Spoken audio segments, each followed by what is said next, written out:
가장 이해받고 사랑받아야 할 사람에게 배척을 당하고 오해를 받을 때처럼 괴로운 때가 없습니다. 차라리 모르는 사람에게나 반대파에게 반대를 당한다면 덜 상처를 받을 것입니다. 예수님은 바리새인들과 서기관들에게 의해서 심각한 오해와 비판을 받았습니다. 그것이 12장에서 나타난 이야기의 대부분입니다. 그런데 오늘 성경 본문에는 이러한 바리새인과 서기관들이나 예수를 반대하는 사람에게 의해서가 아니라 그의 육신의 어머니와 그의 형제들로부터 오해를 받고 불신을 받고 있다고 하는 사실을 오늘 성경에서 발견하게 됩니다. 46절을 우리 같이 보시겠습니다. 예수께서 무리에게 말씀하실 때 그 모친과 동생들이 예수께 말하려고 밖에 섰더니, 여기서 우리들은 그 예수님의 모친과 그 형제들이 예수님을 이해하고 격려하기 위하여 찾아온 것이 아니라는 사실을 앞뒤 문맥에서 분명하게 알 수가 있습니다. 예수님의 사역을 격려하기 위해서가 아니라 지금 예수님의 사역을 막기 위해서 찾아온 것입니다. 그 내용은 그 전에 마가복음 3장 20절과 21절에 보면은 좀 더 뚜렷합니다. 마가복음 3장 20절과 21절에 보면은 집에 들어가시니 무리가 다시 모이므로 식사할 겨를이 없는지라 예수의 친족들이 붙들러 나오니 이는 그가 미쳤다 함이라, 이렇게 되어 있습니다. 그리고 나서 마가복음 3장 좀 더 나가면 똑같은 내용의 본문이 나타납니다. 예수님께서 식사할 겨를조차 없었습니다. 그래서 아마 끼니를 걸으신 것 같습니다. 또 제때 식사를 못하신 것 같습니다. 그리고 예수님께서 지금 활동하시는 모든 활동이 정상적인 사람의 눈에 볼 때는 조금 이상한, 너무 좀 이상한 그런 모습으로 비춰졌는지도 모릅니다. 그래서 예수님의 친척들이 예수님에게 왔는데 예수님을 좀 붙들어 가시기 위하여, 이제 그만 일하시라고 붙들어 가시기 위하여 왔다고 말했습니다. 그 이유는 예수가 미쳤다 함이라 하는 이야기입니다. 예수님의 가족들에 의하면 예수님은 일부 세상 사람들이 생각하는 대로 미친 사람으로 오해를 한 것입니다. 다른 사람이 아니라 가족들이 그렇게 생각을 했습니다.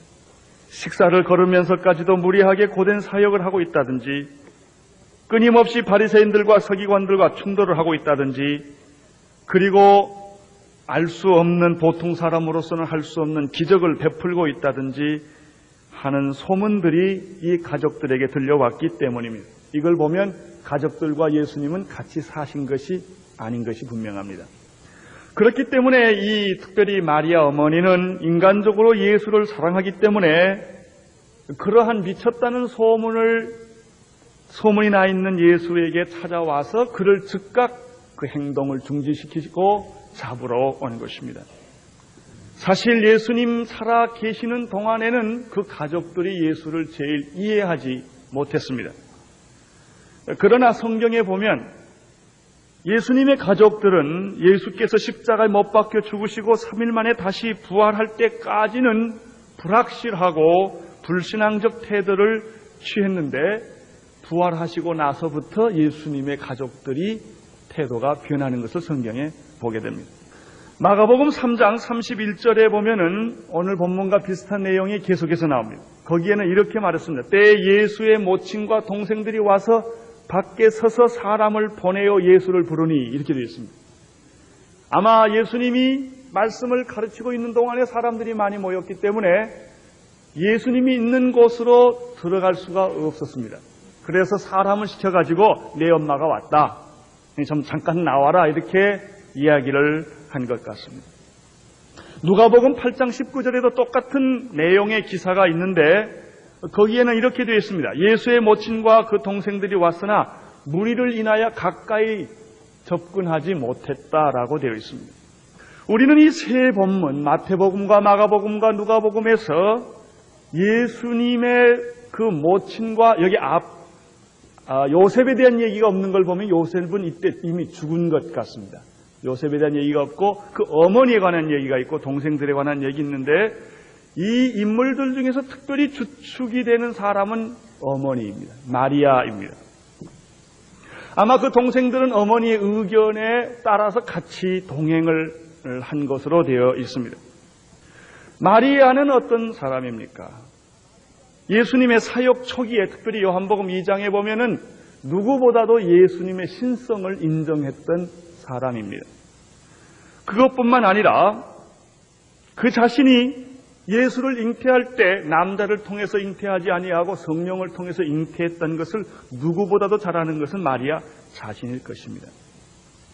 그럼에도 불구하고 지금 이 시점에 와서 예수에 대한 참 인간적인 이해, 신앙적인 이해보다는 인간적인 이해 쪽으로 지금 기울어지고 있다고 하는 점을 여기서 발견하게 됩니다.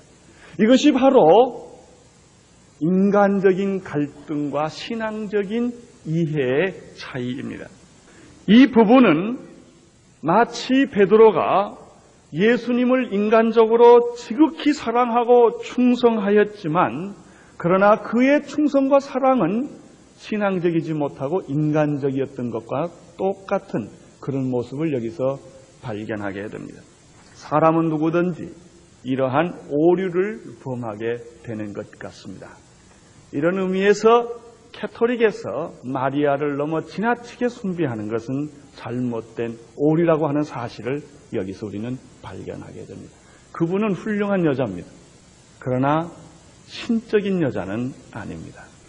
누구든지 이런 오류를 인간은 가질 수가 있습니다. 베드로의 경우를 보면은 십자가를 지려는 예수님에게 충성스럽게 그가 이런 고백을 합니다. 주여 그리 마옵소서. 그것은 인간적으로 보면 충성입니다. 헌신입니다. 그러나 신앙적으로 보면은 그것은 하나님의 일을 막는 일이었습니다. 이때 예수님께서 마태복음 16장 23절에서 베드로에게 이렇게 갑자기 돌변하면서 대답을 합니다. 사탄아 내 뒤로 물러가라. 너는 나를 넘어지게 하는 자로다. 네가 하나님의 일을 생각하지 아니하고 도리어 사람의 일을 생각하는구나. 이렇게 예수님께서 말씀하셨습니다. 우리는 여기에서 사탄이 아주 간교하고 교활한 공격을 하고 있는 것을 보게 됩니다. 바리새인들과 서기관들을 통해서 하는 비판과 공격은 쉽게 구분할 수 있습니다. 그것은 힘들고 어렵고 고통스러운 것이지만은 그러나 그것은 눈에 아주 잘 볼 수 있는 사탄의 공격인 것을 알 수가 있습니다. 그러나 인간적으로 거부하기 어려운 가족이나 충성하는 사람들을 통해서 그 사람을 위해서 하나님의 뜻을 저버리게 하는 공격은 아주 이것은 교활한 사탄의 공격인 것입니다. 사람들은 가끔 이러한 영적인 도전을 받을 때가 있습니다. 그 사람을 위한 것이면서도 궁극적으로는 그 사람을 버리게 하는 수도 있기 때문입니다. 예수님은 이러한 영적인 도전에 대해서 예리하게 판단하시고 다음과 같은 대답을 하셨습니다. 그것이 47절과 48절의 내용입니다. 같이 읽겠습니다. 시작. 한 사람이 예수께 여짜오되 보소서 당신의 모친과 동생들이 당신께 말하려고 밖에 섰나이다 하니 말하던 사람에게 대답하여 가라사대 누가 내 모친이며 내 동생이냐 하시고 손을 내밀어 제자들을 가리켜 가라사대 나의 모친과 나의 동생을 보라. 이렇게 되어 있습니다. 예수님께서 자기 지금 어머니가 와 있고 동생이 와 있습니다. 그리고 지금 자기를 찾고 있습니다. 예수님, 당신의 어머님이 지금 오셨습니다. 이때 예수님이 갑자기 태도를 바꾸셨습니다. 누가 나의 모친이며 나의 형제냐? 그러시면서 오히려 제자들을 향하여 그들을 가리키면서 너희들이 나의 모친이고 나의 형제다. 참 인간적으로는 이해하기 어려운 지금 말씀을 하십니다. 그리고 아주 중요한 말씀을 50절에서 하고 계십니다. 아주 중요한 말입니다. 이 50절의 말씀은 바로 예수님의 가족, 천국 가족, 하나님 나라의 가족이 어떤 사람이냐, 누구냐 하는 것을 예수님이 정의해 주시는 그런 부분입니다. 같이 읽겠습니다. 누구든지 하늘에 계신 내 아버지의 뜻대로 하는 자가 내 형제요 자매요 모친이니라 하시다. 우리가 여기서 조심할 것이 있습니다. 예수님께서 이 부분에 있어서 가정이나 식구나 어머니를 무시했거나 미워했거나 배척했다고 하는 것이 아니라는 사실을 우리는 먼저 이해해야 합니다. 누구보다도 예수님은 어머니를 사랑했습니다. 누구보다도 예수님은 가족을 사랑했습니다. 디모데서에 있는 말씀처럼 가족을 배신하는 자는 불신자보다 더 악하다고 성경이 말하고 있습니다. 가족 전도하지 않는 사람은 이건 불신자보다 더 악한 겁니다. 우리는 가족을 사랑해야 하며 친척을 사랑해야 하며 성경의 정신 가운데 또 하나의 중요한 정신은 부모에게 공경하는 것입니다. 예수님은 여기에서 말하고 있는 부분이 가족을 무시했거나 친척을 무시했거나 부모님을 무시했다고 하는 뜻이 아닙니다. 그 대표적인 또 하나의 예는 우리 예수님께서 십자가에 못 박혀 돌아가실 바로 그 즈음에 그 십자가 상에서 피 흘리시면서 사랑하는 제자들에게 자기 어머니를 부탁한 점입니다. 벗어서 당신의 어머니입니다. 벗어서 당신의 아들입니다. 그리고 자기가 십자가 못 박혀 죽으면서 예수님은 자기 사랑하는 제자들에게 내 육신의 어머니를 좀 대신 봐달라고 평생적 어머니처럼 모셔달라고 이렇게 부탁한 걸 보면 결코 예수님은 어머니를 무시했거나 효도하지 않은 것이 절대 아닌 것을 여기서 우리는 읽을 수가 있습니다. 그러면 무엇입니까? 그러면 예수님께서 누가 모친이며 누가 내 형제냐라고 말씀하신 그 뜻은 무엇입니까? 여기 아주 중요한 뜻이 한 세 가지가 있습니다. 첫째는 천국 가족이라고 하는 것은 하나님의 나라의 가족이라고 하는 것은 인간관계나 인간관계에서 세워질 수 없다는 진리입니다. 이 세상의 나라는 모든 것이 바로 이러한 인간관계에서 시작이 됩니다. 혈연이라든지 지연이라든지 학연, 동문 같은 것을 통해서 사회가 형성이 됩니다. 색깔이 까맣다든지 하얗다든지 아니면 노랗다든지 이런 것으로 인간 사회는 관계가 구성이 됩니다. 아무리 이념이 강한 집단이라 할지라도 이러한 인간관계의 줄은 피할 길이 없습니다. 최근에 몰락한 필리핀의 경우는 말할 것도 없거니와 루마니아의 차우세스크 그리고 이북의 김일성 등의 모든 구조는 가족 권력 구조입니다. 그들이 가족을 동원시키지 않았더라면 이렇게까지 사태가 심각하지 않았을 것입니다. 그러나 권력을 잡고 보니까 자기의 부인, 아들, 많은 일가 친척 식구들을 자기의 권력 구조로 끌어들인 것을 봅니다. 이것이 바로 인간 사회가 필연적으로 가질 수밖에 없는 구조인 것입니다. 그것이 세상의 구조의 특징입니다. 또 어떤 정치 권력 구조를 보면 경상도 사람들끼리 모이는 구조가 있습니다. 요즘은 또 호남 사람끼리 모이려고 하는 그런 구조들이 있습니다. 이것을 비슷하게 흉내내는 교회도 있습니다. 이북 사람들이 모인 교회, 경상도 사람들이 모인 교회, 호남 사람들이 모인 교회. 이렇게 사람들이라고 하는 것은 자기들끼리 동류 결합 원칙에 의해서 모이는 것이 세상의 모든 사회 구조인 것입니다.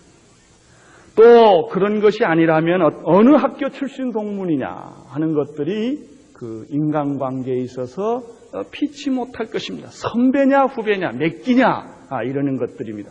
그래서 가능하면은 손이 안으로 굽는 식으로 자기들끼리 이렇게 그 사회 권력 구조와 이념 집단을 형성해가는 것입니다.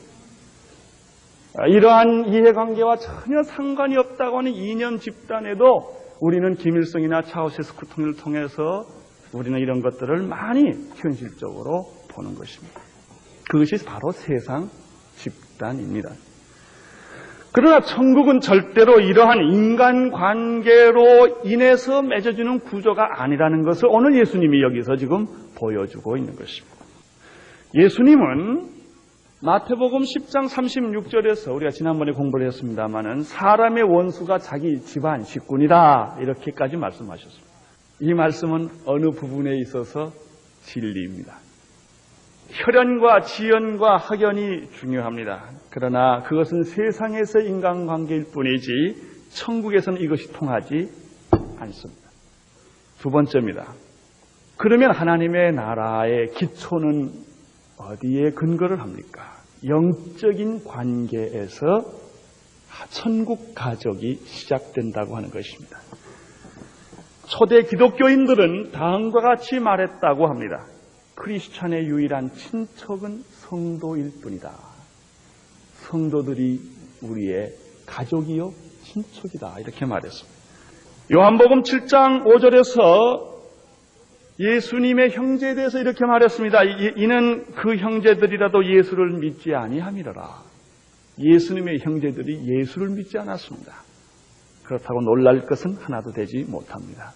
그것이 바로 혈연의 하나의 한계이기 때문입니다. 식구라고 다 복음을 받아들이는 것도 아니며 식구라고 다 똑같은 뜻을 가질 수 있는 것도 아니라는 것입니다. 사실 가족이라는 것은 가장 가까우면서도 사실 원수와 같은 관계인 것입니다. 여러분, 우리 이 세상에 형제끼리 싸우고 미워하고 원수된 사람들이 얼마나 많습니까? 혹시 여기 앉아 계신 여러분 가운데서도 형제하고 말하지 않는 사람이 혹시 있는지도 모릅니다. 무슨 이유였든지 간에 집을 발걸음을 뜸하고 같은 한 배에서 나온 식구들인데 서로 등을 쥐고 칼을 내세우는 이런 사람들이 있을 수가 있는 것입니다. 이것이 인간의 혈연입니다. 이 피라고 하는 것은, 혈연이라고 하는 것은 어떻게 보면 가장 숭고하면서도 어떻게 보면 가장 참 비참한 것입니다. 그것이 인간 관계요, 인간 구조입니다. 특별히 인간은 죄를 짓고 나서부터 성적으로 타락을 해서 한 아버지와 한 남편만 살면 참, 남편과 아내만 살면 좋겠는데 또 다른 여자를 얻고 또 다른 남자를 피치 못하게 상황이 그렇게 가질 수가 있게 됩니다. 이러한 여러 가지 복잡한 인간관계 구조가 인간의 혈연인 것입니다. 심지어 이런 생각까지 하는 사람이 있습니다. 이 사람이 과연 내 형제인가? 그런 생각을 하는 수가 있습니다. 한 배에서 나왔나 할 정도로 의심이 날 정도로 그렇게 원수된 사람이 있습니다. 어떤 부모는 과연 이 부모가 날 낳았나? 혹시 이게 날 낳은 부모가 아니지 않나? 이렇게 하는 걸 보면 날 낳은 부모가 아니지 않느니까 하는 생각까지 갖게 하는 그런 부모도 있고, 이 자식이 내 배에서 나왔나? 도저히 믿어지지 않는 자식도 있다는 얘기입니다. 여러분, 그러므로 천국은 이러한 인간관계 구조에 기초하지 않는다고 하는 사실을 우리는 믿어야 합니다. 천국은 영적인 관계에서 가족이 형성이 되며 하나님의 나라가 형성이 됩니다. 그러면 영적인 관계, 영적인 기초에서 천국 식구들이 형성된다고 한다면 그것은 어떻게 되는 것입니까? 예수님께서는 이렇게 한마디로 정의를 했습니다. 하늘에 계신 아버지의 뜻대로 행하는 사람이 곧 하나님 나라의 가족이다. 피를 나는 사람이 아니라, 동창이 아니다. 한 지역에서 같이 자랐기 때문에 되는 것이 아니다. 하나님의 가족은 하나님의 뜻을 따라 순종하는 사람이 하나님의 가족이다. 그래서요, 착각해서는 안 될 건, 우리 부인이 예수 잘 믿으니까 나는 덤으로 가겠지 생각하는 남편이 없기를 바랍니다. 우리 부모님이 기도하니까 나는 덤으로 가겠지, 상관이 없다는 얘기입니다. 인간관계의 기초가 곧 천국의 기초가 아니기 때문입니다. 여러분은 여러분의 믿음으로 가야 합니다. 그러면 하나님의 뜻대로 행하는 사람만이 천국의 가족이 된다고 말했는데, 그러니까 부부가 같이, 세상에서 부부가 같이 살다가 천국까지 같이 가느냐, 더 이상 좋을 수가 없겠죠. 여러분, 분명히 하나 꼭 알아도 세상의 인간관계가 천국의 관계가 아니라는 사실입니다. 누가 천국 가정입니까? 요한복음 1장 12절에는 영접하는 자 곧 그 이름을 믿는 자들에게는 하나님의 자녀가 되는 특권을 주었다고 말했습니다. 예수 그리스도를 영접하고 믿는 사람이 천국 가족입니다. 요한복음 17장 3절에는 영생은 곧 유일하신 참 하나님과 그의 보내신 자 예수 그리스도를 아는 것이라고 말했습니다. 그러므로 천국 가정은 예수 그리스도를 영접하고 예수 그리스도를 믿고 예수 그리스도를 아는 사람이 천국의 식구들입니다. 천국의 가족들입니다. 요한복음 6장 29절에는 또 놀라운 말씀이 하나 있습니다. 예수 그리스도를 하나님이 보내신 자로 믿는 것이 하나님의 일이다. 그렇게.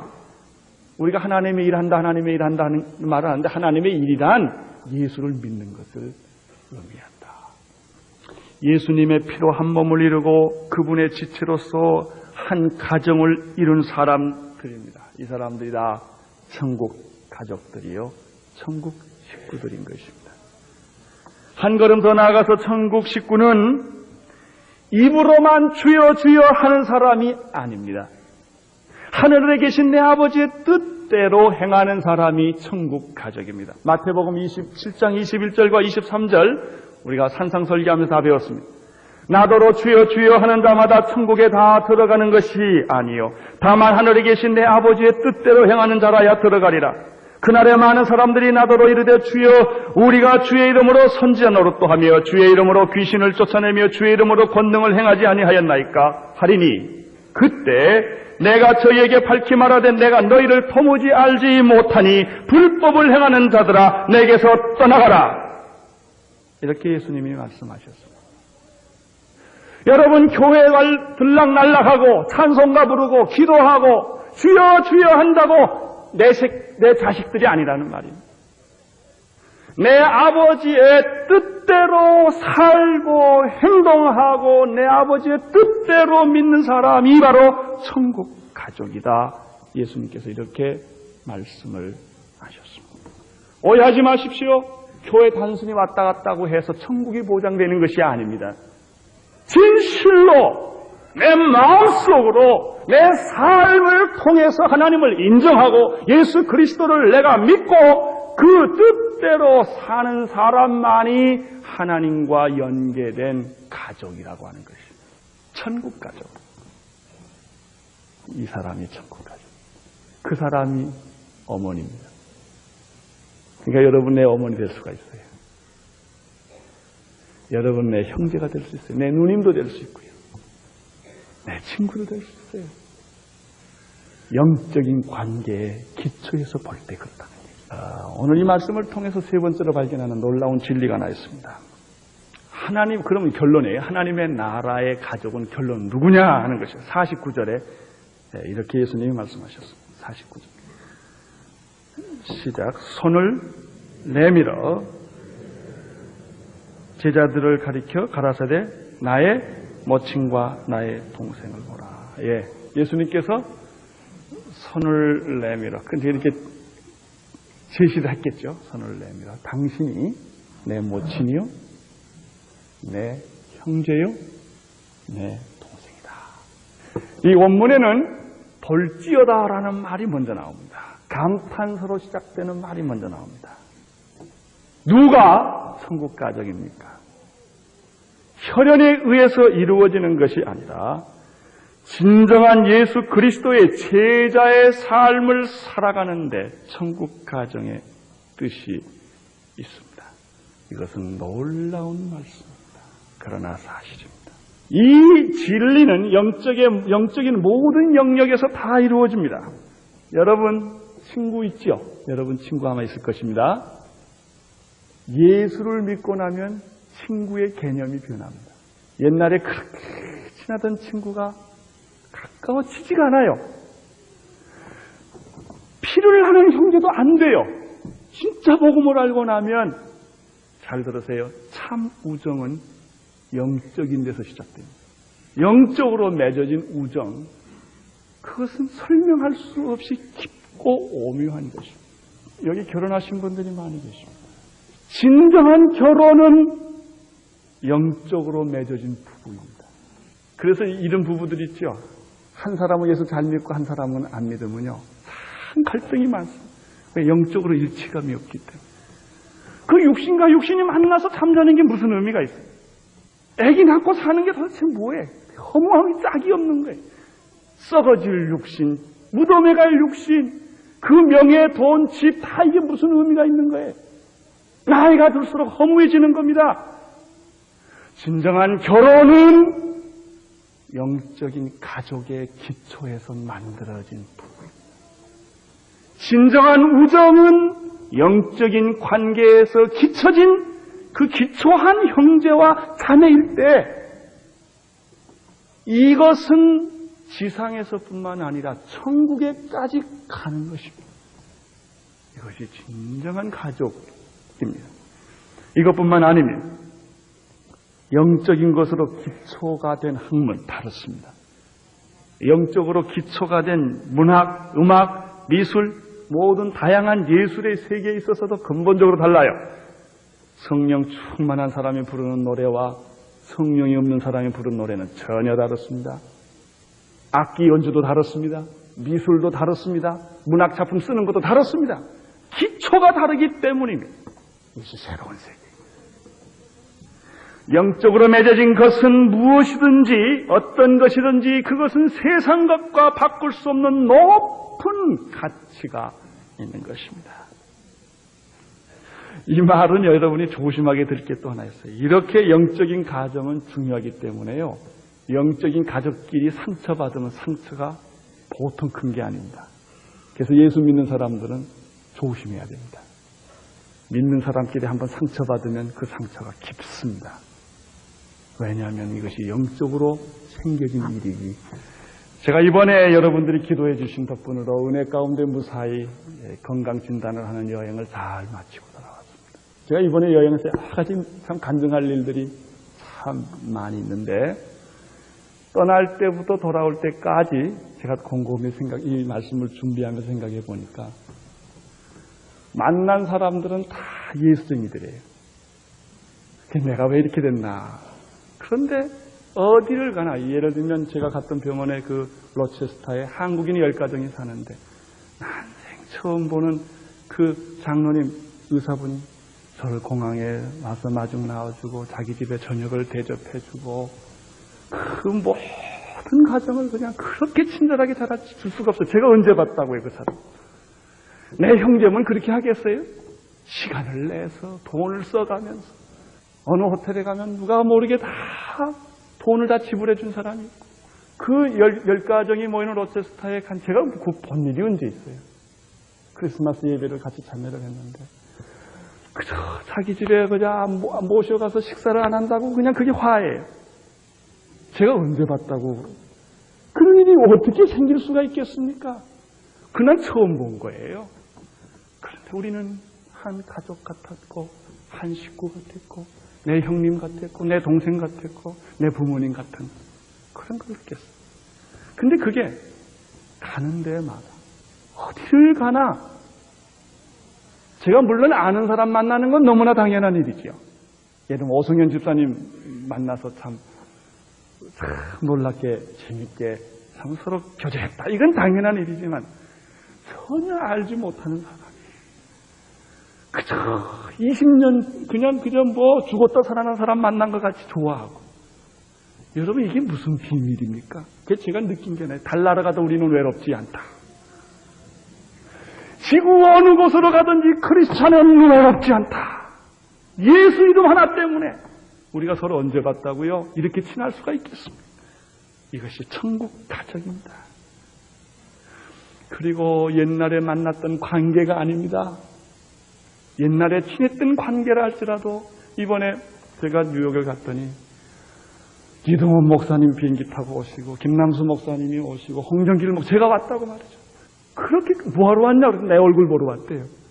좀 아프다니까 걱정스러워서. 제가 가만히 이게 웬 사랑인가, 웬 은혜인가, 이게 누구 때문인가? 여러분, 예수님 때문이에요. 우리는 형제요 자매입니다. 여기 계신 분들은 혈연으로도 설명할 수 없는, 지연으로도 설명할 수 없는, 학연으로도 설명할 수 없는 그리스도 안에서 다 형님이요, 누님이요, 아버지요, 동생입니다.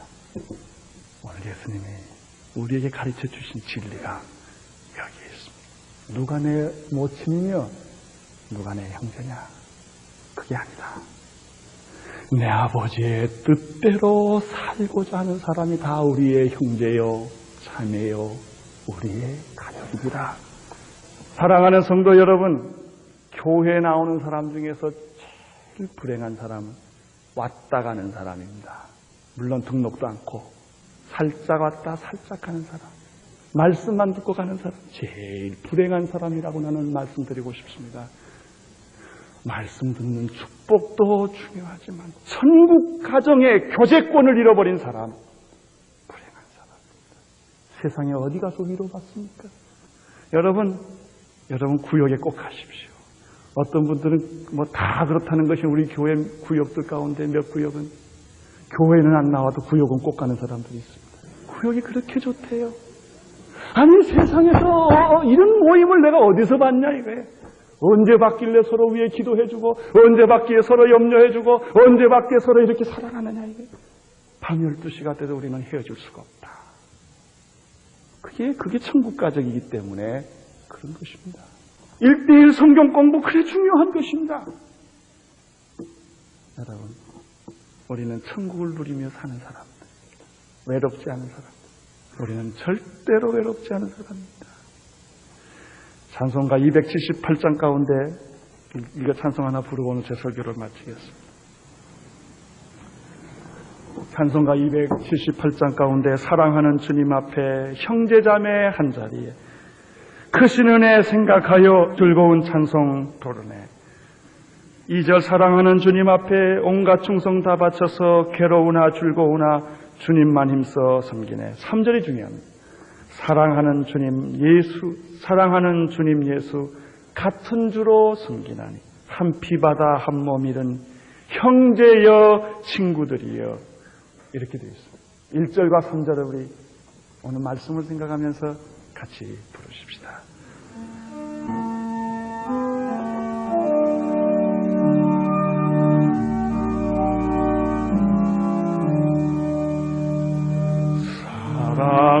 사랑하는 주님 앞에 형제자매 한자리에 신은혜 생각하여 주님 찬송 부르네.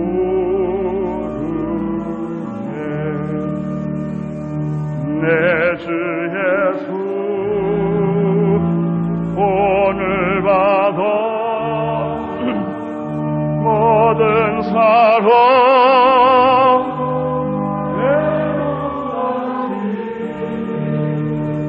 환난 근심 위로하고 진심으로 3절 부르기 전에 우리 옆에 둘 또는 셋이 이렇게 손을 잡아 보십시오. 가사는 제가 불러드리겠습니다. 서로 얼굴을 보면서 사랑하는 주님 예수 다시 부르겠습니다. 서로들 좀 같이 손을 잡고 부르십시오.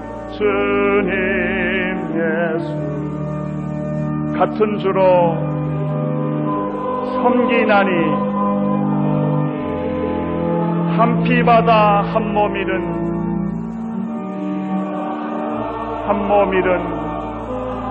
형제여 친구들이여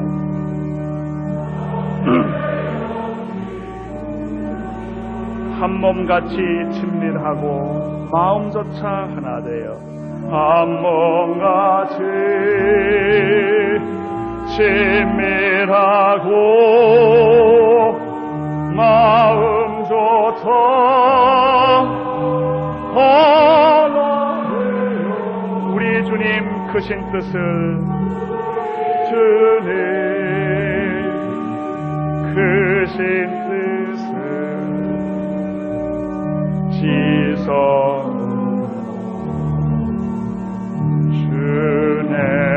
준행하세. 사랑하는 오늘리께 성도 여러분은 옆에 계신 분이 천국 가족인 것을 믿습니까? 더 이상 혼자 외롭게 살지 않기를 부탁합니다. 굴을 파고 그 속에서 혼자 외롭게 지내고 고독하게 지내지 마십시오.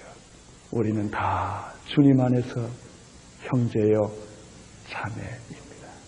오늘 여러분들 마음속에 이런 놀라운 은혜가 넘치기를 바랍니다.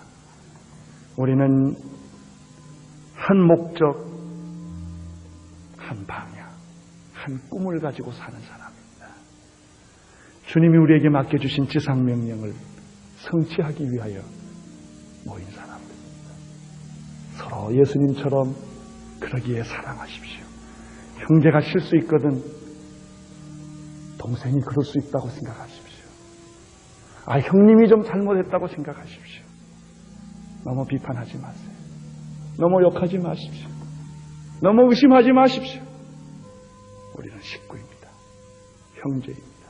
그리스도 안에서 우리는 한 피바다 한 몸이 된 사람들. 하나님 아버지, 너무나 우리는 외롭게 방어하면서 살아왔습니다. 주님, 이제는 예수님을 중심으로 우리가 한 가족임을 믿게 하여 주시옵시고 천국의 영적인 질서 속에 기쁘게 살아가게 하여 주시옵소서. 예수님 이름으로 기도드리옵나이다.